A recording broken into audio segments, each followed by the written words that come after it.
வணக்கம் அன்பு நண்பர்களே, இன்றைய ஆயுதழுத்த நிகழ்ச்சிக்கு உங்கள் அனைவரையும் அன்போடு வரவேற்கிறேன். தேர்தல் என்று வந்துவிட்டாலே வழக்குகளுக்கு வாய்தாக்களுக்கு எந்த பஞ்சாயத்து எந்த குறைவும் இருக்காது. உடனடியாக தேர்தல் கமிஷனுடைய கவனத்தை ஈர்க்கும், நீதிமன்றத்துடைய கவனத்தை ஈர்க்கும், கட்சிகள் வழக்கு தொடர்ந்து கொண்டே இருக்கும். இந்த வழக்குகளில் பெரும்பாலானவை தேர்தல் வழக்குகள் என்பதால் தேர்தல் முடிந்த பிறகுதான் நாங்கள் தலையிடும் நீதிமன்றங்கள் சில சமயங்கள் சொல்வது வழக்கம். சில சமயங்கள் நீதிமன்றம் தலையிட்டு உடனடியாக தேர்தல் கமிஷனுக்கு உத்தரவிடுவது வழக்கம். அப்படி ஒரு புது வழக்கு நேற்று பாய்ந்திருக்கிறது. நேற்று திராவிட முன்னேற்ற கழகத்துடைய பொருளாளர் திரு ஸ்டாலின் அவர்கள் சென்னை உயர்நீதிமன்றத்தில் ஒரு வழக்கு தொடர்ந்திருக்கிறார். தமிழகம் முழுக்க இருக்கக்கூடிய பல்வேறு நலத்திட்டங்கள், பல்வேறு அரசு பொருட்கள், அரசு விற்கக்கூடிய பொருட்கள், அரசு விநியோகிக்கக்கூடிய பொருட்கள், நலத்திட்டங்கள் எல்லாவற்றிலும் தமிழக முதலமைச்சருடைய படம் இருக்கிறது, தமிழக முதலமைச்சர் ஜெயலலிதாவுடைய படம் இருக்கிறது. அதே போல இரட்டை இலையை ஒப்பிட்டு காட்டக்கூடிய இரட்டை இலையை போன்ற சின்னங்கள் இருக்கின்றன. எனவே அது இரட்டை இலைக்கு சாதகமாக அதிமுக சாதகமாக அமையும். தேர்தல் என்பது அனைத்து வேட்பாளர்களும் சமநிலையில் இருக்கக்கூடிய லெவல் பிளேயிங் ஃபீல்டு, சமநிலையில் இருக்க வேண்டிய இடத்தில் ஒரு கட்சிக்கு ஆதரவாக ஆளுங்கட்சிக்கு ஆதரவாக போய்விடும். இது உடனடியாக நீங்கள் நீதிமன்றம் தலையிட்டு தேர்தல் கமிஷனுக்கு உத்தரவிட வேண்டும். இதுபோன்ற சிம்பல், இது போன்ற இலச்சினைகள், முத்திரைகள் எல்லாம் மூட வேண்டும். தமிழக முதலமைச்சருடைய படங்கள் வெளியே தெரியக்கூடிய இடங்களில் அதை மறைக்க வேண்டும் என்று திராவிட முன்னேற்ற கழகம் சார்பில் வழக்கு தொடரப்பட்டிருக்கிறது. இந்த வழக்கு விரைவில் விசாரணைக்கு வர திங்கட்கிழமை இது பற்றி பதில் மனு தாக்கல் செய்ய இருக்கிறார் தகவல் தெரிவிக்கின்றன. தமிழக அரசும் தேர்தல் கமிஷனும் இதில் பதில் அளிக்க இருக்கின்றன. இந்த வழக்கு வாய்தாக்கள் இப்போது மட்டும்தான் இருந்திருக்கிறதா? திராவிட முன்னேற்ற கழக ஆட்சியில் எப்படி இருந்தது? இதுபோன்ற திட்டங்களை கொண்டு வருவதில் இதுபோன்ற பெயர்களை சேர்ப்பதும் உருவப்படங்களை பொருத்துவதும் கட்சிகளுடைய வழக்கமாக இருந்திருக்கிறது. இது வாக்காளர்கள் வாக்களிக்கும் விதத்தில் ஏதேனும் வித்தியாசத்தை ஏற்படுத்துமா? இதுபோன்ற விஷயங்களை தான் இன்றைய ஆயுதழுத்த நிகழ்ச்சியில் நாம் விவாதிக்க இருக்கிறோம். இந்த விவாதத்திற்கு செல்வதற்கு முன்னால் இது பற்றிய தொகுப்பை இப்போது பார்க்கலாம்.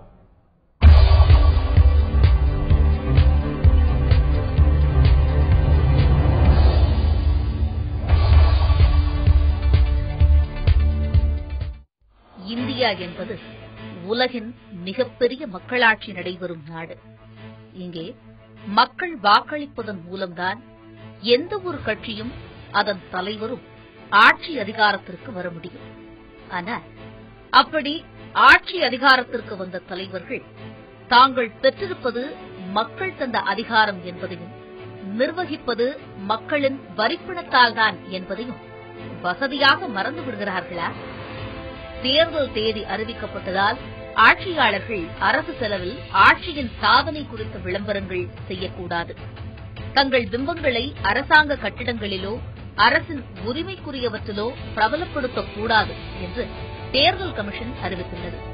இதன் மூலம் அரசு கட்டிடங்களிலும் அம்மா உணவகங்களிலும் அடையாளப்படுத்தப்பட்டுள்ள முதலமைச்சர் ஜெயலலிதாவின் உருவங்கள் விரைவில் மறைக்கப்படும் அல்லது அகற்றப்படக்கூடும் என்று தேர்தல் கமிஷன் தெரிவித்துள்ளது. இதுபோன்ற நிலைமை 40 ஆண்டுகளுக்கு முன்பு இருந்ததில்லை. ஓமந்தூர் ராமசாமி ரெட்டியாரோ, குமாரசாமி ராஜாவோ, ராஜாஜியோ, காமராஜரோ முதலமைச்சராக இருந்த காலகட்டத்தில் அவர்களின் உருவங்கள் அரசு கட்டிடங்களில் தென்பட்டதில்லை. அரசு நலத்திட்ட உதவிகளில் அரசின் முத்திரை மட்டுமே இருக்கும். தற்போது திமுக பொருளாளர் மு.க. ஸ்டாலின் அரசு கட்டிடங்கள், குடிநீர் தொட்டிகள், சிறிய பேருந்துகள், எம்ஜிஆர் நினைவிடம் ஆகியவற்றில் அரசு செலவில் முதலமைச்சர் படமும் அதிமுக சின்னமும் முன்னிலைப்படுத்தப்படுவதாக உயர்நீதிமன்றத்தில் வழக்கு தொடர்ந்துள்ளார். ஆனால் திமுக ஆட்சியின் போதும் மக்கள் நலத்திட்ட உதவிகளில் வழங்கப்பட்ட இலவச பொருட்களில் அன்றைய முதலமைச்சர் கருணாநிதியின் படம் இடம்பெற்றது. பேருந்துகளில் கூட அவரது உருவமும் வாசகமும் இடம்பெற்றது. எனவே அந்தந்த காலத்தில் ஆட்சியாளர்கள் தங்களால் கொண்டுவரப்பட்ட திட்டத்தை அடையாளப்படுத்த செய்யும் முயற்சிகள் தவறாகுமா? இதன் மூலம் மக்கள் பலனடைவதை மட்டும் கருத்தில் கொண்டால் போதாதா என ஒரு தரப்பின் பார்வை வெளிப்படுகிறது. ஆனால் இது மக்களாட்சி, மன்னராட்சி அல்ல. அந்தந்த ஆட்சி காலங்களில் ஆட்சியாளர்கள் தங்கள் பிம்பங்களை பிரபலப்படுத்திக் கொள்வதற்கு என்பது சமூக ஆர்வலர்களின் வாதமாக வெளிப்படுகிறது. இதுதான் நண்பர்களே இன்றைய பிரதானமான கேள்வி. அரசு திட்டங்களில் கட்சி அடையாளம் சட்டவிரோதமா என்பது பற்றி தான் இன்றைய ஆயுதழுத்த நிகழ்ச்சி விவாதிக்க இருக்கிறோம். இருதரப்புமான கருத்துக்கள் இருக்கின்றன. எந்த ஆட்சியிலுமே எந்த கட்சியாக இருந்தாலும் சரி அவரவர்கள் அவருடைய தலைவர்களை ப்ரொஜெக்ட் செய்வது, முன்னிலைப்படுத்த வழக்கமாக நடக்கூடிய விஷயம் தான். இதனால் ஓட்டு வீதத்தில் எந்தவித மாற்றம் ஏற்பட போவதில்லை. வாக்காளர் மனதில் எந்த மாற்றம் ஏற்பட போவதில்லை. சாதாரணமாக வழக்கமாக காலமாக நடந்து வரக்கூடிய விஷயம் தான் என்று ஒரு பார்வையும், இது மக்களாட்சியா அது மன்னராட்சியா, தனி மனிதர்களை எப்படி முன்னிலைப்படுத்த முடியும், இது அரசு சார்ந்த மக்கள் சார்ந்த விஷயங்கள் இல்லையா என்ற பிரதான கேள்வி இருந்திருக்கிறது. இருக்கிறது. இதை பற்றி தான் இந்த நிகழ்ச்சியில் நாம் விவாதிக்க இருக்கிறோம். இந்த நிகழ்ச்சி நம்முடைய திரு முருகன் ஐஏஎஸ், ஓய்வு பெற்ற மூத்த ஐஏஎஸ் அதிகாரியும் சமூக ஆர்வலர் திரு முருகன் ஐஏஎஸ் நம்மோடு இணைந்திருக்கிறார். அதே போல திராவிட முன்னேற்ற கழக பிரமுகர் எழும்பூரிலிருந்து திரு பிரசன்னா அவர்கள் நம்மோடு இணைந்திருக்கிறார். உங்கள் இருவரும் இந்த நிகழ்ச்சிக்கு வர நண்பர்களே. இன்னும் மிக விரைவில் அதிமுகவுடைய தலைமை கழக பேச்சாளர் திரு ஆவடிக்குமார் அவர்கள் நம்மோடு இணைந்திருக்கிறார். நான் முதல்ல திரு முருகன் ஐஏஎஸ் வந்து கேட்க விரும்புறேன். நீங்க இதுக்கு முன்னாடி எங்கேயாவது தேர்தல் பார்வையாளராக போயிருக்கிறீங்களா? மற்ற இடங்களுக்கும் நம்ம ஊருக்கும் இருக்கக்கூடிய அடிப்படையான வித்தியாசம் என்ன? இந்த பொது இடங்கள்ல அரசுடைய சின்னங்களை முன்னிலைப்படுத்துறது, சிலைகள் வைக்கிறது, திட்டங்களுக்கு பெயர் வைக்கிறது, இது மாதிரியான அந்த காட்சிப்படுத்தல ஒரு எக்ஸிபிஷனிசத்துல வந்து மற்ற மாநிலங்களுக்கும் நம்மளுக்கும் என்ன வித்தியாசம்? உங்களுடைய அனுபவம் தேர்தல் பார்வையாளரா இருந்திருக்கா? அந்த அனுபவம் என்ன? நான் தேர்தல் 2-3 தேர்தல்கள்ல இருந்திருக்கேன். கடைசியா வந்து குஜராத்ல வந்து தேர்தல் பார்வையாளரா போய் இந்த சப்ஜெக்டே நாங்க டிஸ்கஸ் பண்ணிருக்கிறோம். நீங்க எடுத்துக்கிட்ட சப்ஜெக்ட 2ஆ பிரிச்சிருங்க. தேர்தலின் நடைமுறை விதிகள், சட்டத்திட்டங்கள், இதற்கு தகுந்தபடி தேர்தலை நடத்துவதுன்னு வரும்போது சிம்பிளுக்கு என்ன அப்படிங்கிறது ஒரு டிஸ்கஷன். அது வந்து யார் என்னன்னாலும் கருத்து சொல்லாமே தவிர அது நடக்கிற விதிப்படி தான் நடக்கும். இன்னொன்று, அரசியலில் பொது வாழ்க்கைக்கு வந்தவர்கள் தன்னுடைய பெயரையும் ஒருபடி அதிகமா போனா தன் அம்மாவின் பெயரையும் திட்டத்துக்கு வைத்த மாநிலத்தை சேர்ந்தவர்கள் நாம். நிச்சயமா.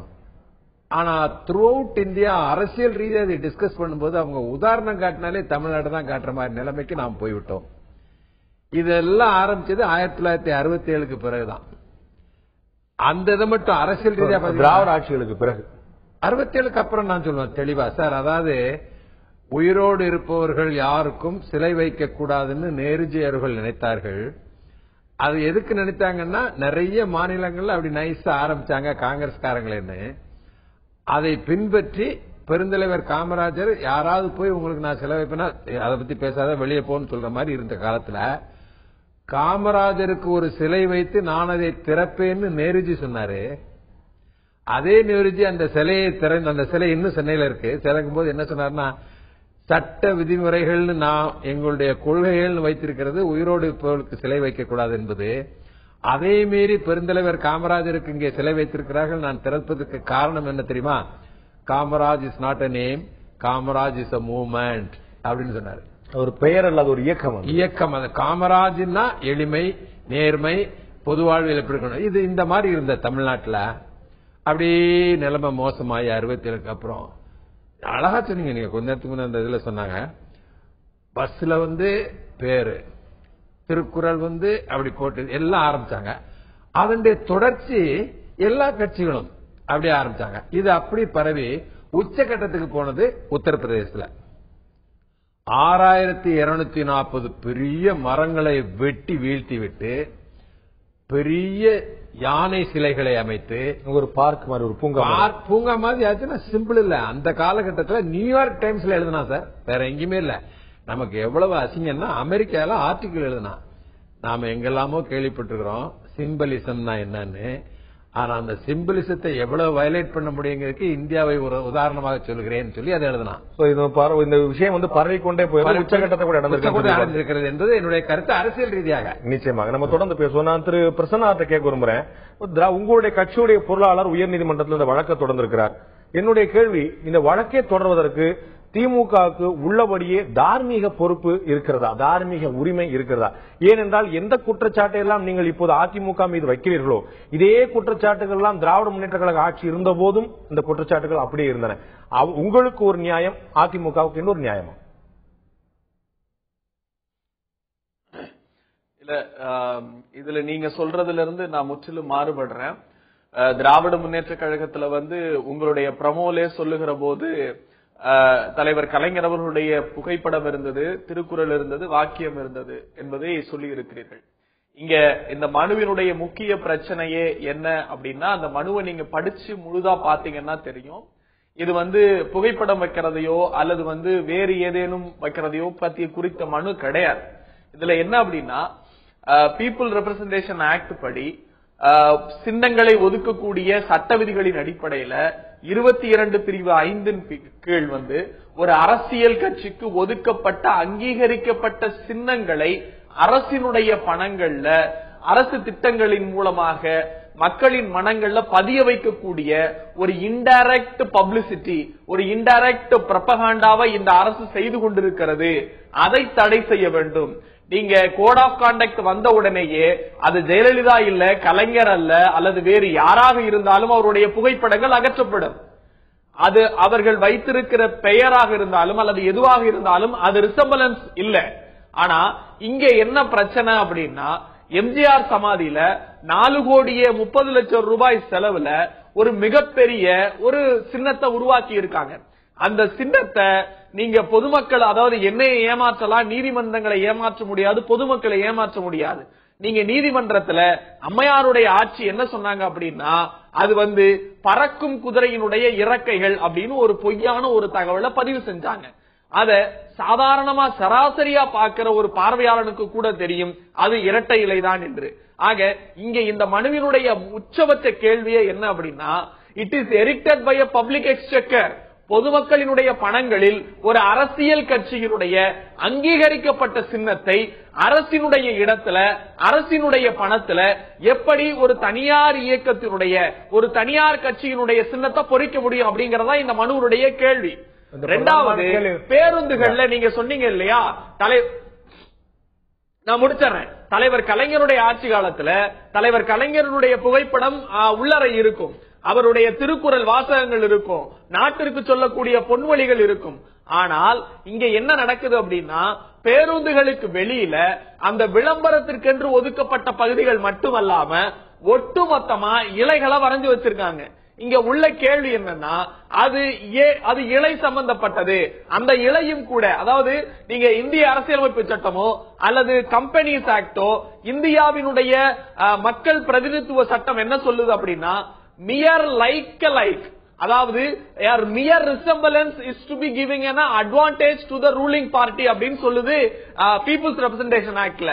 நீங்க மியர் ரிசம்பலன்ஸ் அப்படின்னு சொல்லுகிற போதே நீங்க அவ்வளவு பெரிய சிலையை எப்படி அந்த இரட்டை இலை அமைப்பை போல இருக்கிற ஒரு வடிவமைப்பை எப்படி குதிரையினுடைய இறக்கைன்னு சொல்ல முடியும்? குதிரையோட இறக்கைகள் அல்ல அப்படின்னு நீங்க சொல்றீங்க. ஆனா உயர்நீதிமன்றம் இந்த வழக்கு வந்த போது இந்த உயர்நீதிமன்றம் இந்த வழக்கை பைசல் செய்திருக்கிறது. இது இரட்டை இலை சின்னத்தை நினைவுபடுத்தவில்லை என்று பைசல் செய்திருக்கிறது. உங்களுக்கும் தெரியும், நீங்கள் உயர்நீதிமன்ற வழக்காடி கொண்டிருக்கிறீர்கள். இதை தாண்டி இன்னொரு பிரதான விஷயங்கள் இருக்கு. நம்ம இடைவெளிக்கு பிறகு நம்ம ஒரு முக்கியமான விஷயங்கள் கொண்டு வருகிறோம். இந்நிலையில் அதிமுக சேர்ந்த தலைமை கழக பேச்சாளர் திரு ஆவடி குமார் அவர்கிட்ட கேட்க விரும்புறேன். நம்ம நிகழ்ச்சிக்கு முன்னாடி நம்ம முதல் பகுதியில் நீங்க கேட்டு பார்த்தோம். நம்ம இப்ப திராவிட முன்னேற்ற கழகம் சார்பா உயர்நீதிமன்ற வழக்கு தொடரப்பட்டிருக்குது. இந்த மாதிரி சின்னங்கள்லாம் முன்னிலைப்படுத்துறாங்க. இரட்டை இலை சின்னங்கள் பஸ்ல இருந்து குடிநீர் திட்டத்துல எல்லாத்துலயுமே இருக்குது. இது ஒரு லெவல் பிளேயிங் ஃபீல்ட சரியா வைக்காது, எல்லா வேட்பாளருக்கும் சமநிலை இருக்கணுங்கிற செய்யாது அப்படின்ட்டு. இப்ப எல்லா இடங்கள்லயும் திருமண இடங்கள் எல்லாம் தமிழக முதலமைச்சருடைய படம் இருக்குது, இரட்டை இலை சின்னங்கள் அந்த பஸ்ல பொருத்தப்பட்டிருக்கு அப்படின்னா இல்லன்னு சொல்லிட முடியுமா? அதாவது தமிழக முதலமைச்சர் படம் இருக்குன்றது இது ஒரு அதிசயமோ இல்ல இது ஒரு புதுமையோ இல்ல, ஏற்கனவே இருந்ததுதான். அது நடைமுறையில் இருந்தது, அவங்க தொடர்ந்து செஞ்சிட்டு இருக்காங்க. அதனால இத இந்த ஆட்சியில தான் செஞ்சாங்க, இல்ல நாங்க தான் அறிமுகப்படுத்தணும்னு சொல்றது அது அரசியல் காரணங்களுக்காக சொல்லப்படுகின்ற வார்த்தையை ஒழிய அது உண்மை இல்லை. இப்ப முன்னாள் முதலமைச்சர் அண்ணாதுரையோடைய சிலை இருக்கிற இடத்துல அது கூட அதிமுகவை பொறுத்திருமோ இல்லாட்டி திமுக காட்டிருமோ, அதுக்கு ஒரு அரசியல் குணம் கொடுத்துருமோ, அதெல்லாம் மூடக்கூடிய நிலைமை நான் பார்த்தோம் கடந்த தேர்தல்கள்ல. அப்படிங்கும்போது முன்னாள் தலைவர்கள் மறைந்த தலைவர்களுக்கு இந்த நிலைமை. அப்படிங்கும்போது இப்ப அரசியல் இருக்கிறவங்க, கட்சியுடைய பொதுச் செயலாளரா தலைவரா இருக்கிறவங்க, அவங்களுடைய படம் எல்லாத்திலும் இருக்கும்போது அவங்க தமிழக முதலமைச்சர் ஒரு முதலமைச்சரா மட்டும் இல்லாம இந்த தேர்தல் நேரத்தில் அனைத்து இந்திய அண்ணா திராவிட முன்னேற்ற கழகத்துடைய பொதுச் செயலாளர் இருக்கிறாங்க. அப்ப அதையும் நீங்க பார்க்கணும், அரசியல் ரீதியா எந்த மாதிரி தாக்கத்தை ஏற்படுத்துங்கிறதையும் பார்க்கணும் இல்லையா? இல்ல, அதாவது இது தேர்தல் கமிஷன் அவங்க நடைமுறை என்னவோ அதை செய்யறதுல எங்களுக்கு எந்தவித தடையும் இல்லை. ஆனா அவங்க சொல்றது அந்த சின்னத்தை குறிப்பிடுதான்றது ஏற்கனவே வழக்குகள் வந்திருக்கு, அந்த வழக்குகள்ல முடிவு வந்திருக்கு. அதன் அடிப்படையில் நடவடிக்கை எடுக்க முடியுமா ஒழிய, இப்போ எல்லார்கிட்டையும் கை இருக்கு, அதனால கை சின்னம் எல்லாத்தையும் வச்சுக்காங்க, கையை வெட்டுருவீங்களா? கேட்கறது ரொம்ப லாஜிக்கலான கேள்வி. தேர்தல் அலுவலகத்துல அந்த போலிங் ஸ்டேஷன்ல உட்கார அத்தனை பேர்கிட்ட கை இருக்கு, கையெல்லாம் உட்கார வைங்க. நல்ல வேலை யாருமே இனிமே வீட்டுல விளக்கு மாறிச்சு பெருக்க கூடாது. ஆம் ஆத்மி கட்சி நீங்க சொன்னதுக்கு நான் சொன்னேன், நீங்க அங்க படம் இருக்குன்னு சொல்றது அது அடையாளப்படுத்தும். கை இருக்கலாமா கூடாதா அப்படிங்கிறது இல்ல. நீங்க அனைத்து இந்த அண்ணா திராவிட முன்னேற்ற கழகத்தை சேர்ந்தவர், ஒருவேளை நீங்கள் சந்திக்கக்கூடிய தேர்தல் களத்துல பூத்துல அங்க இருக்கக்கூடிய தேர்தல் அதிகாரி இப்படியே நின்றுட்டு இருந்தாருன்னு நீங்க வந்து ஒத்துப்பீங்க இல்லையா? அவர் வந்து வெறும் அவருடைய கையை அவர் வச்சிருக்காரு, ஒத்துக்குவீங்க இல்ல? யாராவது இப்படி தான் ஒத்துக்கிடுவீங்க, யாராவது இப்படி தான் ஒத்துக்குவீங்க. சரி, நீங்க இது வெறும் கைதான சொல்ல போறீங்களா? ரைட்டு. அந்த இது எந்த பூத் இருக்கோ அந்த பூத்துக்குள்ள மரம் இருக்கு, மரத்துல இலை இருக்கு. நீங்க வந்து இல்ல, நீங்க வந்து விவாதம் பண்ற மாதிரி எனக்கு தெரியல. இது வந்து நிச்சயமா அதாவது நீங்க சொல்றதுக்கு மரம் இருக்கிற இயற்கையா முளைச்ச இயற்கையா இருக்கக்கூடிய விஷயங்கள் பற்றி இல்ல.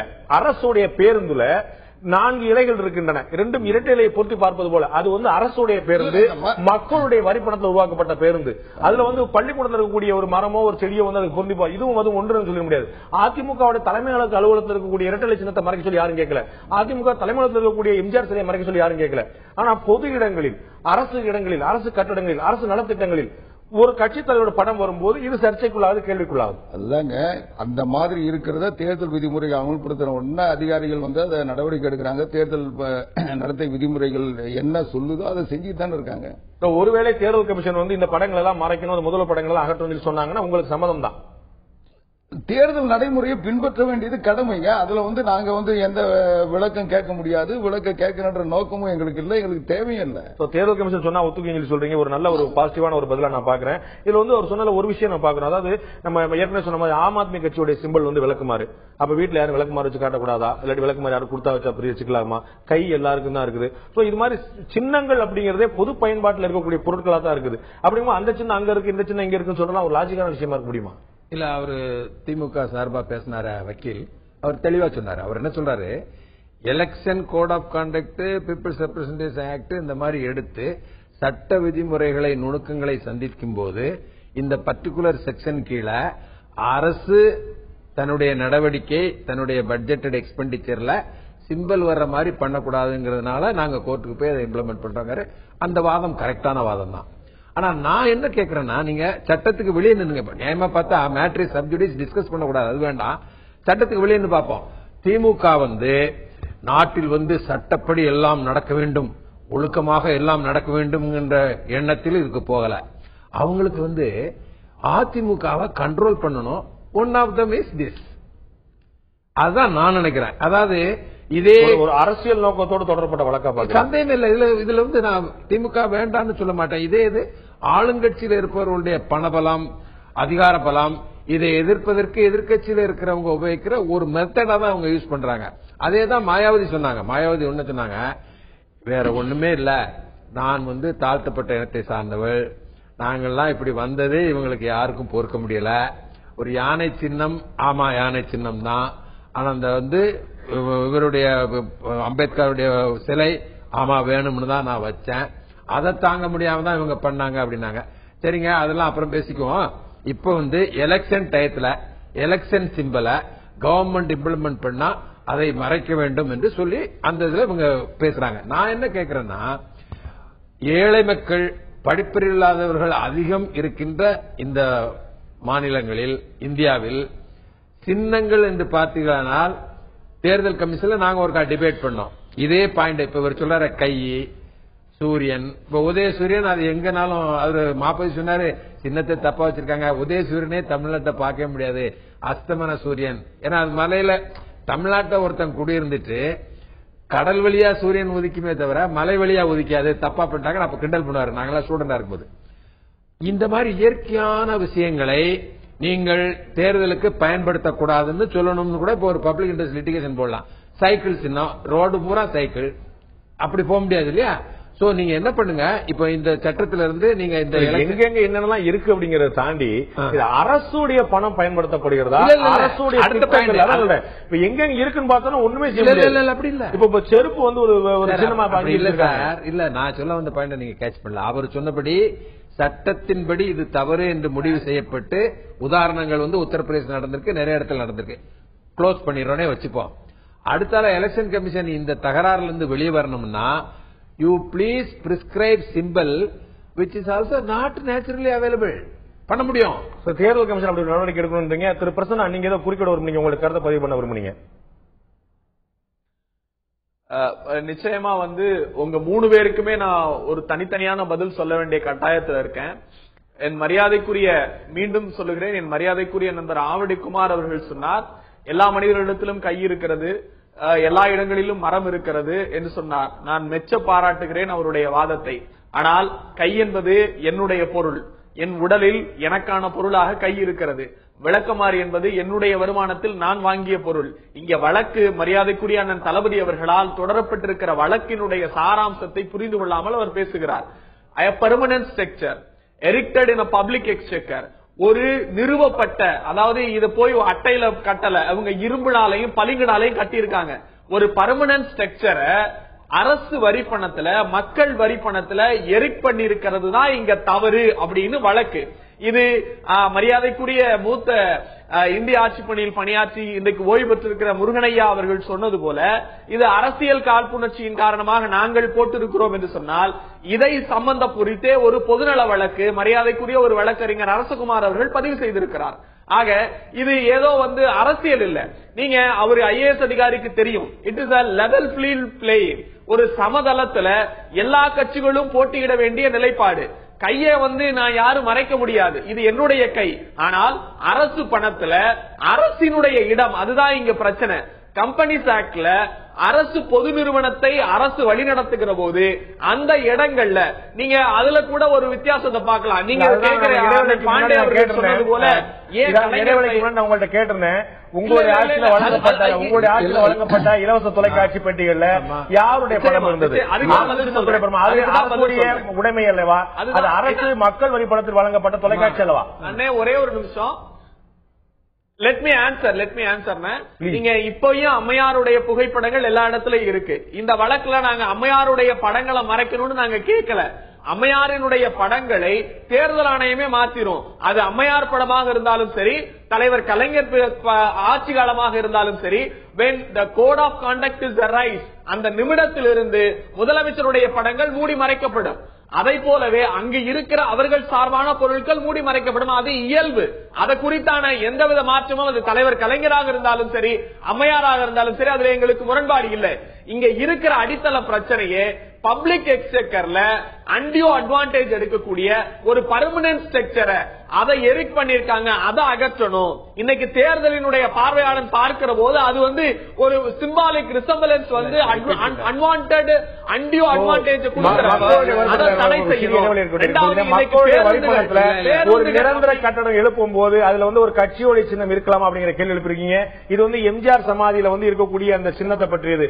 இதற்கு முன்னால் அண்ணாவுடைய சமாதி இருக்கும் போது அங்கு சூரியனுடைய கிளைகள் பரப்பி இருப்பது போன்ற ஒரு சின்னம் இருந்தது. அதன் பிறகு அது மாற்றப்பட்டது. அப்ப சூரியனுடைய சின்னம் இருப்பது போல யார் ஆட்சியில் எப்போது எதற்காக செய்யப்பட்டது? திரு முருகன் ஐயர் கேட்க விரும்புறேன். இதுல பாத்தீங்கன்னா ஒரு முக்கியமான பிரச்சனை, இந்த மாதிரி சிம்பிள் இருக்குது, சிம்பிள் இல்ல, கோர்ட்டுக்கு போகுது, தீர்ப்பு வருது, அவங்க சாதமா வருது, பாதமா வருது. அப்புறம் இது மாதிரி பொது இடங்கள்ல கட்சித்தலைவருடைய உருவப்படமோ அல்லது அந்த கட்சியுடைய முத்திரைகளோ இருக்கிறதுனால ஓட்டு போடுற மக்களுடைய மனநிலை ஏதாவது மாற்றம் வந்துரு போதா? திரும்ப இடமெல்லாம் இரட்டலையா இருக்கு, அப்ப நம்ம இரட்டலைக்கு ஓட்டு போட்டுருவோம் யாராவது திமுக காரங்க நினைக்க போறாங்களா?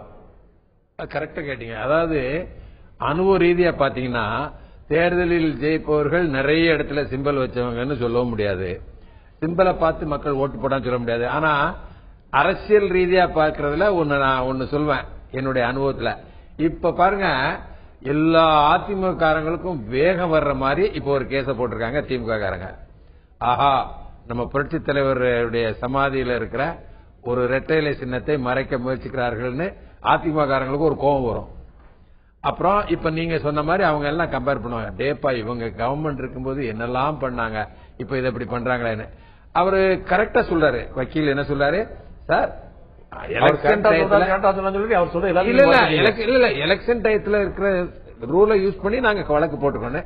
ஒரே ஒரு மாற்றம் என்னன்னா, அம்மா குடிநீர், அம்மா உணவகங்கள் இதையும் மாத்திரம் அவங்க சொல்லிருக்காங்க, அதை அவர் சொல்லல. ஆமா, எம்ஜிஆர் சமாதியில இருக்கிற ரெட்டைலை பத்தி மட்டும் அவர் சொல்லியிருக்காரு. இதை போன்ற சின்னத்தில் ரெட்டைலை சின்னம் அதை கடுமையாக இதை உடனே மூடிட வேண்டியதான், மாயாவதியுடைய யானை சின்னத்தை மூடின மாதிரின்னு ஒரு உத்தரவு வந்தால் வரும் வச்சுக்குவோம். அதனால் ஏற்படுகின்ற விளைவு அரசியல் ரீதியாக அதிமுகவுக்கு அது ஆதரவா வர்றதுக்கு சான்ஸ் இருக்குன்னு தான் நான் நினைக்கிறேன். இதையெல்லாம் விட்டுட்டு என்கிட்ட கேட்டீங்கன்னா, சிம்பிள நிறைய இடத்துல போட்டதுனால மக்கள் மனம் மாறி புதிய ஓட்டவர்கள் வரப்போறதில்லை. நம்ம அப்படி பழகிட்டோம். நம்ம அரசியல எப்படி பழகிட்டோம்னா, டான்சிங், மாலைகளை அள்ளி வீசுறது, பெரிய கூட்டங்களை வந்து சேர்ப்பது, அதை வச்சு ஆதரவு இருக்கிற நம்புறது, இப்படி இன்னொரு முக்கியமான விஷயம் பார்த்தோன்னா, இது ஏதோ தமிழ்நாட்டிலேயோ திமுகவோ அதிமுகவோ துவக்கி வைத்த விஷயமா பார்க்க முடியும். நீங்க சொன்ன மாதிரி ஏற்கனவே காமராஜ் உயிரோடு இருக்கும்போது சிலை வைக்கப்பட்ட காலம் போய் ஒரு தெற்காசிய நாடுகள் முழுமைக்குமே நம்ம வந்து ஒரு விமான நிலையத்துக்கு அந்த தலைவரோட பேர் வைக்கிறது, மாவட்டத்துக்கு அந்த தலைவர் பேர் வைக்கிறது, அந்த ஊருக்கு அந்த தலைவரோட பேர் வைக்கிறது, ஏதாவது கட்டடத்துக்கு அந்த தலைவரோட பேர் வைக்கிறது, நம்ம வந்து அந்தந்த அரசியல் தலைவர்கள் மறைந்தவர்களை பற்றி நம்ம தொடர்ந்து வச்சுக்கிட்டே தான் வர்றோம். மறைந்தவர்கள் வச்சு அதிகம். நீங்க என்னதான் சொல்லுங்க, மற்ற இடங்கள்லாம் ஜெனுயினா ஆபிரகாம் லிங்கன் கொண்டு வைக்கிறதோ, அங்க வந்து மற்ற மேற்கத்திய நாடுகள் பத்தி நான் பேசல. நான் சொல்றது நம்ம வந்து இங்க இந்தோனேஷியால இருந்து, சிங்கப்பூர்ல இருந்து, இங்க எல்லா இடத்தும் வைக்கிறாங்க. வச்சாலும் இந்த மாதிரி கிடையாது. இங்க என்ன சார், நீங்க தமிழ்நாட்டில் ஆரம்பிச்சதெல்லாம் பாத்தீங்கன்னா ஸ்கூல் பில்டிங்க்கு பேரு, அப்புறம் இது சாப்பாடு போடுற இடத்துக்கு பேரு, அப்புறம் போட்டோக்கள் வந்து ரேஷன் கடையில போட்டோ எவ்வளவு பார்த்தோம் நாங்க உள்ள இருந்து பார்த்தவங்க. ஆனா அந்த கலாச்சாரம் என்னன்னா, தலைவருக்கு பிடிக்கும், தலைவருக்கு அது விரும்புவாரு, அதெல்லாம் பழகிட்டோம் நாம. அந்த இது அப்படியே தொடர்ந்து வந்துட்டு இருக்கு. இந்தியாவிலேயே அதிகம் பண்ணப்படுகிறது தமிழ்நாட்டில் தான். இதை பார்த்துதான் அவங்க எல்லாம் கத்துக்கிட்டாங்களோ, நாங்கெல்லாம் ஆர்கியூ பண்ணிருக்கோம். உத்தரப்பிரதேசத்துல அப்புறம் வந்ததுதான். இந்த கலாச்சாரம் விலகுவது பொதுவாகவே அரசியலுக்கு நல்லதுதான். நான் திரு ஆவடிக்குமார்ட்ட கேட்க விரும்புறேன். நவம்பர் 26 ஸ்டாலின் வந்து அவருடைய பெட்டிஷன்ல ஒரு கருத்து சொல்லியிருக்காரு. நவம்பர் 26 வந்து இந்த மாதிரி அரசு சின்னங்கள்ல வந்து இரட்டை இலை சின்னங்கள் வந்து அரசு பேருந்துல பொருத்தப்படும் சொல்லும்போது அரசு வந்து ஒரு அண்டர்டேக்கிங் கொடுத்து, தமிழ்நாடு அரசு வந்து இல்ல நாங்க வந்து இனிமே அந்த மாதிரி வராது, அந்த மாதிரி இல்லாம நாங்க பார்த்தோம் ஒரு அண்டர்டேக்கிங் கொடுத்தாங்க. ஆனா பிப்ரவரி 19 அவர்கள் வெளியிட்ட அடுத்த புதிய பேருந்துகள்ல அந்த சின்னம் அப்படியே இருக்குது. அரசு வந்து கொடுத்த உத்தரவாதத்தை மீறி விட்டது அப்படிங்கிற ஒரு குற்றச்சாட்டா சொல்றாரு திரு ஸ்டாலின். அதாவது குற்றச்சாட்டு சொல்றதுக்கு காரணம் தேவையில்லை, கற்பனை இருந்தா போதும். அதனால அதையெல்லாம் வந்து இப்போ நீங்க இந்த வழக்கை வந்து ஒரு பெருசா வச்சு விவாதிக்கிறதா எனக்கு ஆச்சரியமா இருக்கு. வழக்கு வந்து ஒரு ட்ரிகர் பாயிண்ட் தான். ஏற்கனவே இது தொடர்பான முருகன் சொன்ன மாதிரி திரும்பிய இடமெல்லாம் தலைவர்களுடைய சிலைகள், திரும்பிய இடமெல்லாம் தலைவருடைய பெயர்கள், இது மாறி மாறி போகும்போது நாடு வந்து அதிமுக பத்தி திமுக போனாலும் இவர்களுக்கு மட்டுமே சொந்தமானதாக. அதுக்கு முக்கிய காரணமாக இருந்தவர்கள், இன்னும் சொல்ல போனா வழிகாட்டியா இருந்தவர்கள், இன்னைக்கு வந்து அதுக்கு வழி தேட முயல்வதுதான் ஆச்சரியமா இருக்கு. அப்ப திமுக அதாவது திமுக பேச விடுங்க. அதாவது நீங்க நான் முதல்ல வந்து ஃபர்ஸ்ட் செக்மெண்ட்ல என்ன பேசுறீங்கன்னு தெரியாது, ரெண்டாவது செக்மெண்ட்ல என்ன கேட்ட கேள்விக்கு நான் பதில் சொன்னேன். அதனால எனக்கு வந்து இந்த வழக்குல இப்போ அம்மா குடிநீர்ன்றது இவங்களுக்கு வந்து ஒரு பாதிப்பு வருது. வீட்டுல குழந்தை அம்மான்னு கூப்பிடுது, அதுக்கு போய் தடுத்துருவாங்களா? அதுக்கு ஒரு கோர்ட்ல கேஸ் போட சொல்லுங்க. அம்மான்றது முதலமைச்சரை குறிக்குது, அதனால இனிமே குழந்தைகள் எல்லாம் அம்மாவே கலைஞர் வீடு வழங்கல் திட்டம். இது என்ன கலைஞர் அவர் வீட்டுல இருந்து கலைஞர் கருணாநிதியை குறிப்பிடும், வேற யாரும் வந்து சினிமா நடிகர்கள் குறிப்பிடும் சொன்னாலும் கலைஞர் வீடு வழங்க திட்டம் இது யாருக்கு? அவர் எல்லாருக்கும் வீடு, அவர் சொந்த பணத்தில் வீடு கட்டி கொடுத்தாரா? அதுக்கு ஒரு திட்டத்துக்கு அந்த திட்டத்துக்கு பெயர் வச்சு இதை வந்து விமர்சிக்கிறதுக்கு என்ன தார்மீக உரிமை இருக்குன்னு கேட்க. அவருடைய தார்மீகத்தை நிச்சயமா நம்ம கேட்போம். கலைஞர் என்பது கருணாநிதி மட்டும்தான் குறிக்கும் அப்படின்னு, அம்மா என்பது யாரை குறிக்கும்? அம்மா என்பது உங்களுக்கு பொது வார்த்தையா போயிருது, கலைஞர் தனிப்பட்ட வார்த்தையா போயிருது. ஆமாங்க, அதையே வச்சாங்களே கலைஞர் வீடு வழங்கும் திட்டம், கலைஞர் காப்பீடு திட்டம் எல்லாம் வச்சாங்க. இருந்து இல்ல கலைஞர் காப்பீடு திட்டம்ன்றது ஒரு அடையாளமா சொல்லலாம். கலைஞர் காப்பீடு திட்டம், கலைஞர் வீடு வழங்கும் திட்டம்னா என்ன அர்த்தம் சொல்லுங்க? இல்ல இப்ப நீங்க சொன்ன மாதிரி முதலமைச்சர் வீடு வழங்கும் திட்டம் அரசு வீடு வழங்கும் திட்டம்னா அரசு கொடுக்குதுன்னு அர்த்தம். இல்ல முதலமைச்சர் வீடு வழங்கும் திட்டம்னா கூட சரி, முதலமைச்சருடைய திட்டம் அல்லது அவருடைய அக்கறையினாலும் அந்த திட்டம், அதனால போடுறாங்க. ஆனா ஒரு தனிப்பட்ட நபருடைய பேரை குறிப்பிட்டு வீடு வழங்கும் திட்டம்னா அது அரசாங்க திட்டமா தனிப்பட்ட நபர் திட்டம். அம்மா உணவகம் என்றால் அம்மா வழங்கக்கூடிய உணவா இல்லாட்டி அரசு வழங்கக்கூடிய உணவா? அம்மா என்றது ஒரு பேர் தான், ஒரு அடையாளம் தான். ஒரு பொருளுக்கு அந்த அதை வந்து சந்தைப்படுத்த சொல்ல அதுக்கு வைக்கிற அடையாள பெயர். இல்ல அது எப்படி நீங்க அடையாள பெயர் நீங்க அம்மா அப்படி நீங்க அம்மான்னு மட்டும் வச்சிருந்தீங்கன்னா நீங்க சொன்ன மாதிரி நிச்சயமா உணவுக்கு வந்து தாய் தான் அடையாளம், அதனால அம்மாங்கிற பேர் வைக்கிறேன்னு சொன்னா பரவாயில்ல, லாஜிக்கலா இருக்கும், ஒத்துக்கலாம். கூடவே சேர்ந்து முதலமைச்சருடைய படமும் இருக்குது. அதாவதுங்க முதலமைச்சர் படம் வந்து அரசு திட்டங்கள்ல இருக்கிறது ஒண்ணு ஆச்சரியம் இல்லை. நான் பதில் சொல்றேங்க, நீங்களே அதுக்கு சொன்னீங்க, அவரு நம்ம நண்பர் இவரும் வக்கீலும் ஒத்துக்குவார் நினைக்கிறேன். அந்த கலாச்சாரம் தமிழகத்தில் ஆரம்பித்து அதே போர்வையில் இது வந்த பிறகு இப்பொழுது நீங்க கோர்ட்டுக்கு போயிருக்காங்க. இவங்க இந்த கோர்ட்ல வந்து ஒரு முடிவு எடுக்கிறாங்கன்னு வச்சுங்க, இது சரியல்ல அப்படின்னு, இது எல்லாமே ரிமூவ் பண்ணிடுறாங்க எலெக்ஷன் பீரியடுக்குன்னு வச்சுங்க. இனிவரும் காலங்களில் இது நடக்காமல் போகலாம். அரசு செலவில் உருவாக்கப்படும் திட்டங்கள், அரசு பணத்தில் உருவாக்கப்படும் இன்ஸ்டிடியூஷன்ஸ், இந்த மாதிரி சிலைகள், இவற்றிற்கு கட்சி சார்ந்த சிம்பல் பெயர் வைக்கக்கூடாதுங்கிற கலாச்சாரம் ஒருவேளை இந்த வழக்கு முடிந்து நடைபெறலாம் என்பது என்னுடைய எதிர்பார்ப்பு. ஒரே ஒரு கேள்வி, அதாவது சிஎம்டிஏ பில்டிங்க்கு தாளமுத்து நடராஜன் மாளிகைன்னு இருக்கு. தாளமுத்து நடராஜன் இந்திய எதிர்ப்பு போராட்டத்தில் இருக்கும் திராவிட இயக்கத்துக்கு சொந்தமானதுன்னு சொல்லி காங்கிரஸ்காரங்களோ இல்ல ஆம் ஆத்மி கட்சியை சார்ந்தவங்களோ ஒரு வழக்கு போட்டாங்கன்னா அந்த பேர் அதுக்கு இருக்கக்கூடாது, இது அந்த மனநிலையை உருவாக்குது அல்லது அவங்களுக்கு ஆதரவான அடையாளத்தை வெளிப்படுத்துதுன்னு சொல்லி வடக்கு மறைந்த தலைவர்கள் பற்றி பேசினா நம்ம பொதுவா நம்ம இன்னைக்கும் கூட எம்ஜிஆர் மறைந்த தலைவர்களுடைய உருவங்களை கூட மறைக்கிறாங்க. இன்னைக்கும் கூட மறைந்த தலைவர்களுடைய அந்த கட்சியினுடைய மறைந்த தலைவர்களுடைய படத்தை கூட மறைக்கிறாங்க. தலைவர் எம்ஜிஆருடைய படத்தை சிலையை மறைக்கிறாங்க, படத்தை மறைக்கிறாங்க. இப்ப நம்ம பேசக்கூடிய விஷயமோ பொதுமக்கள் மத்தியில் ஒரு சர்ச்சை எம்ஜிஆருடைய சிலை பற்றியோ எம்ஜிஆருடைய பெயர் பற்றியோ காங்கிரஸ் மறைந்து போன தலைவர் ராஜீவ்காந்தி பெயர் பற்றி கூட அவர் சர்ச்சைக்குரியவர்களாக வாழும் காலத்தில் இருந்தாலும் மறைந்த பிறகு அவரை பற்றி சொல்ல வருது. தேர்தல் நடத்தை விதிமுறைகளின்படி மறைந்த தலைவராக இருந்தாலும் புரட்சித் தலைவர் எம்ஜிஆர் சிலையை மறைக்கிறாங்க, காமராஜர் சிலையை மறைக்கிறாங்க, ராஜீவ்காந்தி சிலையை மறைக்கிறாங்க, அவங்களுடைய படத்தையும் மறைக்கிறாங்க பொது இடங்கள்ல இருக்கிறத. அதுதான் உண்மை. அந்த அடிப்படையில் தான் இந்த வழக்கு போடுறாங்க. தேர்தல் நடத்தை விதிமுறையை ஒட்டி இந்த வழக்கு போட சொல்ல இந்த வழக்கு அது விரிவுபடுத்தப்பட்டால் நாளைக்கு எல்லாத்துக்கும் அது பொருந்தோன்ற பிரசனாட்ட கேட்கிறோம். இது ரெண்டு பேருமே சொன்ன ஒரு முக்கியமான விஷயம் பாத்தீங்கன்னா, இப்ப நீங்க என்ன பண்றீங்க, எதற்காக வழக்கு தோன்றீங்கன்னா அதுக்கு ஒரு அரசியல் காரணம் இருக்கும் அப்படிங்கறத தாண்டி முக்கியமா அவர் சொல்லக்கூடிய விஷயம், இதுக்கெல்லாம் பிள்ளையார் சொல்லி போட்டது இதெல்லாம் துவக்கி வைத்ததே உங்களுடைய ஆட்சியில தான். நீங்க எந்த தார்மீகத்தில் அவங்க எல்லாம் கேட்கறீங்க அப்படிங்கறது அவங்க எழுப்பக்கூடிய கேள்வி. இல்ல நிச்சயமா இந்த நான் திரும்ப நான் சொல்றது அதுதான். கலைஞர் என்கிற பெயரினாலோ அல்லது அம்மா என்கிற பெயர் நீக்க வேண்டும் என்பது குறித்தான வழக்கு இது அல்ல. மக்களை திசை திருப்புகிற ஏதோ அம்மா என்கிற பெயரை எதிர்ப்பது போல அதெல்லாம் இங்க இல்ல. ஒரு அறிவாளித்தனமான இந்த விவாதத்தை நான் வழி நடத்தணும்னு நினைக்கிறேன். ரெண்டு விஷயம், இங்க அரசு பணத்தில் ஒரு அங்கீகரிக்கப்பட்ட அரசியல் கட்சியினுடைய அங்கீகரிக்கப்பட்ட சின்னத்தை பர்மனண்டா நிலையான நிலைப்படுத்த அண்ணா எம்ஜிஆர் சமாதிக்கு அருகில் இருக்கக்கூடிய அண்ணா சமாதியில் திராவிட முன்னேற்ற கழகத்தில் ஆட்சி அமைக்கப்பட்ட ஒரு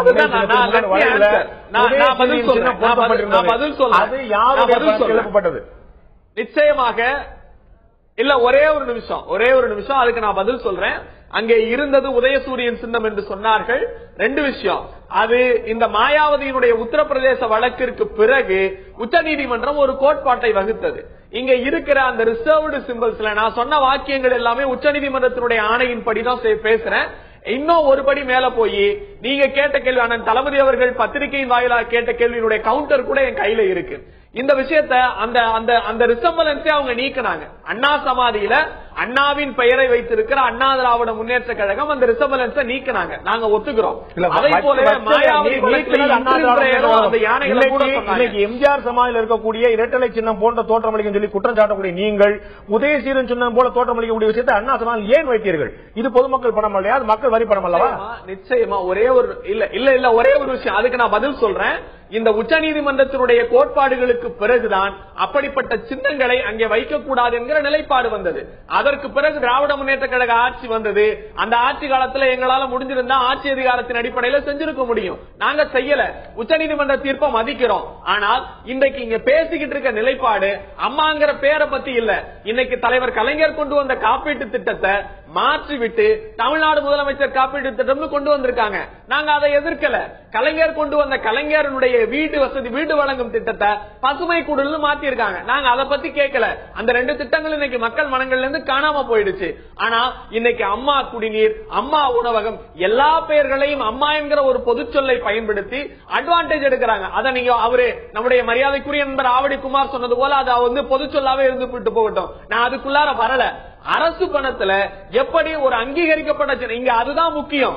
இங்க இரட்டை இலை என்பது ஒரு இயக்கத்தினுடைய அங்கீகரிக்கப்பட்ட சின்னம். அந்த சின்னத்தை அதாவது நீங்க சொல்றப்ப முருகன் ஐஏஎஸ் அவர்கள் சொல்றப்ப கூட சொன்னாரு, தேர்தல் நேரங்கள் அப்படின்னாரு. இது ஒரு பொது திறந்த வெளி மைதானம். இந்த மைதானத்துல ஆட்சி அதிகாரமோ பணபல அதிகாரமோ கிடையாது. இரண்டு பேரும் போட்டியிட்டு மக்கள்கிட்ட போகணும், என்னுடைய சின்னத்தை மக்கள்கிட்ட கொண்டு போகணும். அதன் அடிப்படையில் மக்கள் யாரை தேர்ந்தெடுக்கிறாங்கிறதா முக்கியமே தவிர ஆட்சி அதிகாரம் இருக்கிறது, பணபலம் இருக்கிறது, அரசியல் அதிகாரம் இருக்கிறது என்பதற்காக எல்லா தன்னுடைய சின்னத்தை மக்களிடத்திலே கொண்டு போய் சேர்ப்பது என்பது இந்திய அரசியலமைப்பு சட்டம், கம்பெனிஸ் ஆக்ட், அதை போலவே மக்கள் பிரதிநிதித்துவ சட்டத்திற்கு எதிரானது என்பதுதான் எங்களுடைய வாதமே தவிர எங்களுடைய மனுவில் அம்மா என்கிற பெயரை எதிர்த்து நாங்கள் போடல. அம்மா என்கிற பெயரை எதிர்த்து நாங்கள் போடல. அண்ணனுக்கு ஒரு விஷயம் இல்ல ஒரே ஒரு நிமிஷம் நீங்க சொல்றப்ப அந்த ரெட்டை இலை வழக்கு வந்தது இல்லையா, அப்ப நீதிபதி ஒரு கேள்வி கேட்டார். I am botany student. நான் நீதிபதி கேட்ட கேள்வியை உங்கள்கிட்ட சொல்றேன். மரியாதைக்குரிய பால் வசந்தகுமார் அவர்கள் இந்த கேள்வியை கேட்டார். நான் ஐ எம் பாட்னி ஸ்டூடெண்ட். இருங்க ஒரு நிமிஷம் இருங்க, மக்களை ஏமாற்றுறீங்க. அதுக்கு பதில் சொல்லி ஆக வேண்டியது. நீதிமன்றம் தீர்ப்பளித்த பிறகு அந்த காம்பு கேள்வி கேட்டாரு. அந்த வழக்கு இன்னும் நிலுவையில் இருக்கு. உயர்நீதிமன்றம் தெளிவாக தீர்ப்பு வழங்கி அந்த வழக்கு ஃபைசல் பண்ணிருக்குது. நம்ம இன்னொரு முக்கியமான விஷயம் கேட்கிறோம். நீங்க ஏற்கனவே சொன்னீங்க இந்த மாதிரி இதுக்கு அரசியல் காரணங்கள் நீங்க சொல்றீங்க. நோ பிரச்சனை ஒரு நிமிஷம். நீங்கள் சொல்லுங்க மக்களுடைய பணமோ ஆட்சியமோ இல்ல அப்படின்னு தேர்தல் நடத்தக்கூடிய எல்லாருக்குமே நிச்சயம் இந்த தேர்தலை பார்த்து கொண்டிருக்கூடிய எல்லாருக்குமே தெரியும்.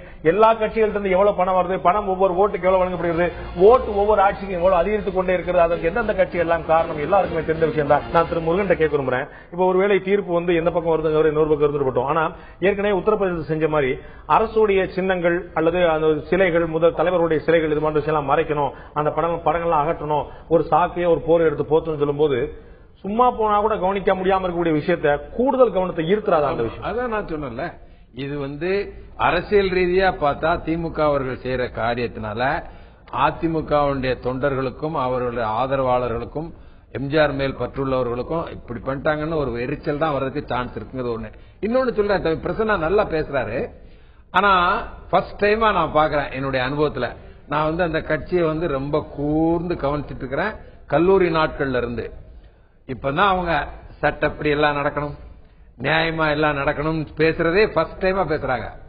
இதுக்கு முன்னாடி அந்த மாதிரி எல்லாம் கண்டுக்காம இருந்துருவாங்க. இப்ப இதே விஷயத்த பேசுவாங்களா? இல்ல கண்டுக்காம இருந்துருவாங்க. நாமளும் அப்படித்தான் பண்ணுவோம், அதனால நம்மளும் சும்மா இருந்துருவோம். ஃபர்ஸ்ட் டைமா அவங்க சட்டத்தை கையில் எடுத்து உன்னை நிறுத்த பாக்குறார்கள். பார்க்கலாம், அப்படி வர்றது வரவேற்க தகுந்ததுதான். இப்ப ஒண்ணும் இல்ல சார், இந்த விதத்தை இவங்க பப்ளிக் இன்ட்ரெஸ்ட் லிட்டிகேஷனோ அல்லது பர்சனல் லிட்டிகேஷனோ போகாம இருந்தா இப்படியே போயிட போகுது. அது இல்லாம இவங்க ஒரு கட்டுத்திட்டத்தை கொண்டு நிறுத்துறாங்க.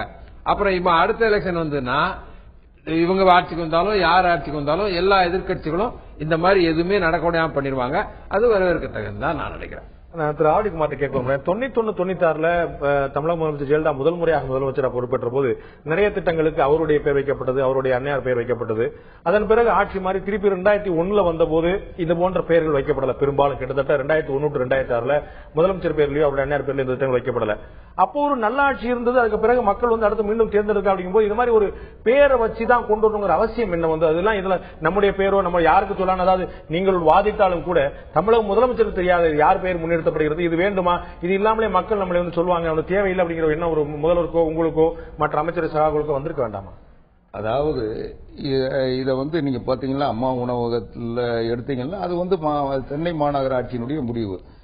நீங்க சொல்றீங்க தடுத்திருக்கலாமான்னு. தடுத்திருக்கலாம்னா அதுக்கு தேவை வரல. என்ன காரணம்னா அந்த திட்டங்கள் அவங்க சொல்லி அவங்க ஒரு முதல் முறையா செயல்படுத்துற திட்டம், அது அவங்களுடைய திட்டம்ன்றதுனால அவங்க பேரை அர்த்தப்படுத்துற வகையில அந்த பேர் சூட்டிருக்காங்க. இது முழுக்க முழுக்க அவங்களுக்கான திட்டம். அதே மாதிரி நீங்க இந்த பஸ்ல சொல்றாங்க, இந்த ஸ்மால் பஸ்ஸஸ்ன்றது தமிழ்நாட்டை பொறுத்த வரைக்கும் திமுக ஆட்சியில மினி பஸ் விட்டாங்க. ஆனா யாருக்கு விட்டாங்கன்னா தனியார் கிட்ட கொடுத்தாங்க. தனியார் கிட்ட கொடுத்த உடனே நான் சொல்லி முடிச்சிடறேன். தனியாருக்கு அரசுக்காக இருங்க, நான் சொல்லி முடிச்சிடறேன். அதை விட்ட உடனே என்னாச்சு, கட்சிக்காரனுக்கு அந்த லைசன்ஸ் கொடுத்தாங்க. அவன் உடனே உதயசூரியனை பெருசா போட்டு திமுக கடல்ல அந்த பேரை போட்டு ஓட்டிட்டு இருந்தான். அந்த ஆட்சி மாறின பிறகுதான் அது மாற்றி. இன்னும் பாத்தீங்கன்னா சென்னையில இந்த என்னுடைய கேள்வி அபா ஆட்டோ இல்ல, நான் முடிக்கிறேன். அபா ஆட்டோன்னு ஒன்று ஓடுது, அந்த ஷேர் ஆட்டோ மாதிரி. அதுல பாத்தீங்கன்னா திமுக ஆட்சி இருக்கிற வரைக்கும் எல்லா தளபதி வாழ்க கலைஞர் வாழ்கன்னு போட்டு கலர் அதாவது இது வந்து தனியார் திட்டம். தனியாருக்கு லைசன்ஸ் கொடுத்து அவங்க கட்சிக்காரனுக்கு சட்டவிரோதமா கேள்வி தனியார் பேருந்துகள்ல அவங்க வந்து அவங்களுடைய படத்தை போட்டும் கட்சி தலைவர் படத்தை போட்டு பிரச்சனை இல்ல. நம்முடைய கேள்வி என்ன, மக்கள் வரி படத்தில் அமைக்கூட திட்டங்கள். என்னுடைய கேள்வி ரொம்ப சிம்பிளா வைக்க பாருங்க. புரிஞ்சுக்கிட்டேன், தமிழக முதலமைச்சர் ஒரு திட்டத்தை கொண்டு வந்தாங்க அப்படின்னா நீங்க முதல்ல சொன்னீங்க மாநகராட்சியில கொண்டு வந்த திட்டம்னு. மாநகராட்சியில் கொண்டு வந்தது அம்மா உணவகம். ஆனா போக்குவரத்து கழகம் சார்பாக கொண்டு வரப்பட்டது அம்மா குடிநீர். அது இல்ல பிரச்சனை. என்னுடைய கேள்வி, நாட்டுல யாரை கேட்டாலும் சத்துணவு யார் கொடுத்தா அப்படின்னா காமராஜர் ஆரம்பிச்சிருந்தாலும் கூட அந்த சத்துணவுக்கான எல்லா புகழும் எம்ஜிஆர் தான் சேர்ந்திருக்கு. காமராஜர் தான் துவக்கி வச்சார் யாரும் சொல்ல, மதிய உணவு திட்டத்தை துவக்கி வச்சது காமராஜர். ஆனா எல்லா புகழும் எம்ஜிஆர் தான் இருக்கு. திட்டத்துல எங்கேயுமே எம்ஜிஆர் சத்துணவு திட்டம் பேர் வைக்கல. அந்த பேரை மக்கள் கொடுத்தாங்க, நாடு கொடுத்தது. அது கூட நம்ம கொடுக்கிற ஒரு நம்பிக்கை இல்ல. நீங்க தவறா புரிஞ்சிட்டு இருக்கீங்க. புரட்சி தலைவர் எம்ஜிஆர் சத்துணவு திட்டம் தான் அதுக்கு இன்னைக்கும் பேரு. இன்னைக்கு திமுக ஆட்சியில மாற்றி கொண்டு வரப்பட்டாங்க. அது வந்து சமூக நல கூடங்களை மாத்தினாங்க, அந்த சத்துணவு கூடங்களை மாத்தினாங்க. இல்ல திட்டங்கள் வந்து எம்ஜிஆர் இருக்கும்போது எம்ஜிஆர் பேர்ல வைக்கப்படல. இல்ல, முதலமைச்சர் சத்துணவு திட்டமா இருந்தது. அதுக்கு பிறகு வந்து புரட்சி தலைவர் எம்ஜிஆர் சத்துணவு திட்டம் முதலமைச்சர் மாத்த திமுக ஆட்சியில, அதுக்கப்புறம் புரட்சி தலைவர் எம்ஜிஆர் சேர்த்தது அதிமுக ஆட்சியில. நான் சொல்றது எம்ஜிஆர் ஆட்சியில் இருந்த போது முதலமைச்சர் திட்டத்தை கொண்டு வந்த போது இந்த திட்டம் அறிவிக்க சொல்லியே முதலமைச்சர் சத்துணவு திட்டம் தான் அறிவிக்கப்பட்டது. அதற்கு பிறகு புரட்சி தலைவர் எம்ஜிஆர் சத்துணவு திட்டம் மாற்றப்பட்டது. எம்ஜிஆர் ஆட்சி காலத்தில், அவருடைய காலத்துக்கு பிறகு, எம்ஜிஆர் ஆட்சி காலத்தில், அவருடைய காலத்துக்கு பிறகு, எம்ஜிஆர் ஆட்சி காலத்துல வந்து சத்துணவு முதலமைச்சர் சத்துணவு திட்டங்க. அந்த திட்டத்தின் பெயர் இல்ல முதலமைச்சர் சத்துணவு திட்டம் தான். அது வந்து பிறகு மாற்றப்பட்டது. இல்ல, 35 முதலமைச்சர் சத்துணவு திட்டம் 35,000 ரூபாயில ஒரு ஷெட்டை கட்டி அந்த சத்துணவு திட்டம் இது பண்ணாங்க. அந்த சத்துணவு திட்டத்துக்கு இன்னும் சொல்ல போனா அந்த ஸ்பான்சர் பண்ற அந்த கட்டித்தர அந்த 35,000 ரூபாய் தந்தாங்களா, அவங்க பேர்ல அந்த திட்டத்தை அந்த கூடத்தை வந்து பேர் வச்சாங்க. அந்த பேர் வச்சாங்க சொல்றீங்க. இன்னொரு முக்கியமான விஷயம் மக்கள்கிட்ட கேட்டிருந்தோம் நம்ம, இது போன்ற சின்னங்கள் இல்ல, இது போன்ற சின்னங்கள் வந்து பார்க்கும்போது உங்களுடைய தேர்தல் முடிவுகளை மாற்ற யாருக்கு ஓட்டளிக்கணும் என்ற உங்களுடைய எண்ணத்தில் இது போன்ற நலத்திட்டங்களை சின்ன வைக்கும் போது ஓட்டு போற விதத்துல ஒரு மாற்றம் வருமா? இதை கேட்டிருந்தோம். மக்களுடைய கருத்து என்னவா இருந்தது, இதுக்கு பதில் என்னவா இருந்தது, இப்போது பார்க்கலாம்.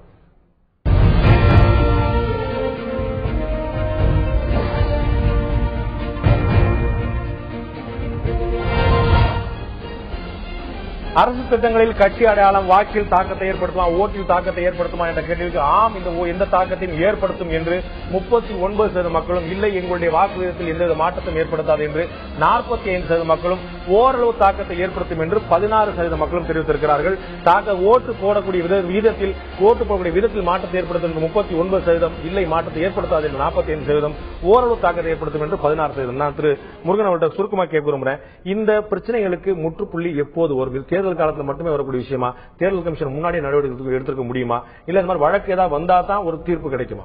சுருக்கமா. இல்ல, இதை வந்து மத்திய அரசு வந்து கவனத்தில் கொண்டு வந்து மாநில அரசுகளுடன் கலந்து பேசி அகில இந்தியாவிலும் இனிமேல் யார் ஆட்சிக்கு வந்தாலும் அவர்கள் கட்சி தலைவர்கள் மற்றும் அவர்கள் சார்ந்த பெயர்களை அரசு திட்டங்களால் ஏற்படுகின்ற பொருள்களுக்கு வைக்கக்கூடாது என்று ஒரு முடிவு வருகின்ற காலகட்டம் நெருங்கிக் கொண்டிருக்கிறது. தேர்தல் கமிஷன் இப்ப நடவடிக்கை எடுக்கும். இப்ப நம்ம வந்து சிலைக்கு பூசுறது, வைக்கிறது, போத்துறதெல்லாம் பாக்குறோம். அது தேர்தல் காலத்துக்கு மட்டும் மற்ற செய்ய முடியாது. அவங்களுக்கு அந்த பவர் கிடையாது.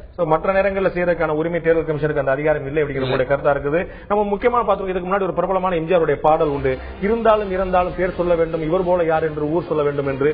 நம்முடைய திட்டங்கள் எதிர்காலத்தில் மக்களிடம் நம்மளை பேச வைக்க வேண்டும். அதற்கான முயற்சி நம்முடைய நல்ல திட்டங்கள் இருந்தால் அடுத்த தலைமுறை என்ன, அடுத்தடுத்த காலங்காலத்துக்கு வரக்கூடிய அனைத்து தலைமுறையுமே நம்மளை பற்றி தான் பேசும். இந்த தெளிவு அரசியல் தலைவர் இருந்தால் இது போன்ற சர்ச்சைகள் இருக்காது. திராவிட முன்னேற்ற கழகமும் அனைத்து அண்ணா திராவிட முன்னேற்ற எந்த கட்சியாக இருந்தாலும் சரி, எந்த தலைவராக இருந்தாலும் சரி, மக்கள் நலத்திட்டங்கள் மக்களை சென்று சேருமானால் மக்கள் என்றே மாறாமல் இருப்பார்கள் என்று நம்பி மறக்காமல் இருப்பார்கள். இந்த நிகழ்ச்சியில் கலந்து கொண்டு கருத்தரித்த திரு முருகன் அவர்கள், திரு ஆவடிக்குமார் அவர்கள், திரு பிரசன்னா அவர்கள் 3 பேருக்கு நன்றி. பார்க்க உங்களுக்கு நன்றி நண்பர்களை. மீண்டும் இன்னொரு நிகழ்ச்சியை சந்திப்போம். அதுவரை நன்றி, வணக்கம்.